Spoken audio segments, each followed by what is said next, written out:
it was a Friday, and we weren't sure if we were going to have payroll for Monday. And so things weren't going well. And so we were getting more and more depressed, and our vision, we were fearful, was just going. And I was starting to feel sorry for myself, and what's wrong with the world that two visionaries like ourselves would be treated so poorly by the world, and we deserve better than this, and it's just not right what people are doing to us. And I was having a pity party that only I needed to be there because it was such a huge party. And so it's Friday night, we're not sure if we can make payroll for Monday. And Bruce calls and said, "Bob, I'm just going nuts. Let's do something."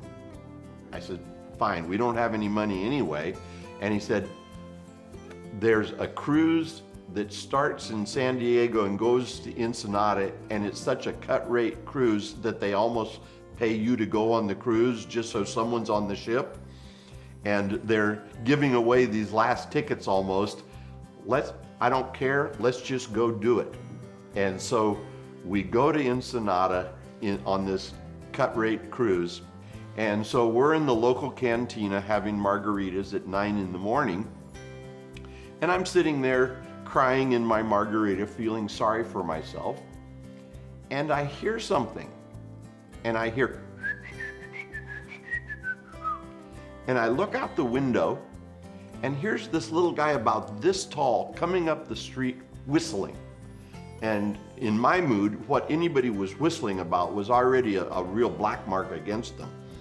And here he came, and he was dressed to the nines, and he just looked like he had the world by the tail. His head was up. You could tell by the way he walked, he was just a proud guy. And I said, "Oh, that must be the mayor of Ensenada." Because nobody is walking around on Sunday morning feeling that good about things if he's not somebody of substance here in this community. And so pretty soon the whistling and here comes this little guy through the front door of the cantina. And I said, "Oh, that's nice. The mayor is coming to check on the local businesses. What a nice guy." And he comes over and he says, "Señor, zapatos." I said, "Aha, I know this word. My education was something." He just said shoes. I said, "Yes, I have shoes." He says, "No, señor. Can I clean your shoes?" And my first cloudy thought was, why would the mayor of Ensenada want to clean my shoes? And he says, "I'll do a very good job, señor. Let me do your shoes." And I said, "Okay." And so I had these old white leather tennis shoes on.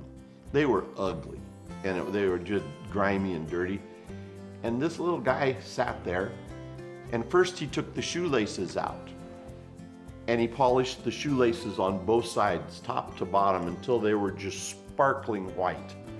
And I'm going, wow, that's the cleanest shoelace I've ever seen. This guy attends to detail.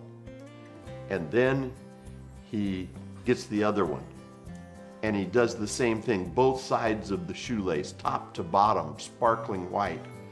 And then he starts spit polishing these old leather tennis shoes until they just glowed and could have made light in the dark all by themselves, and they were just beautiful. And I'm sitting there and I'm actually starting to think, I'm going, what is wrong with me? I'm here crying about what's going on with my partner and I, and feeling bad about myself. And here is a shoe shine man that has nothing, and he's on top of the world. He has pride. He does his job with a sense of integrity that is impeccable. Nothing is stopping him from feeling that he is mastering his own life. And I'm here crying. And that probably had more impact on me from a business and a personal standpoint. And I've told this story 100 times now probably, of a real turning point in my life. And so I couldn't get money out of my pocket fast enough to give to the shoe shine man. The shoes were wonderful, but what he taught me was priceless.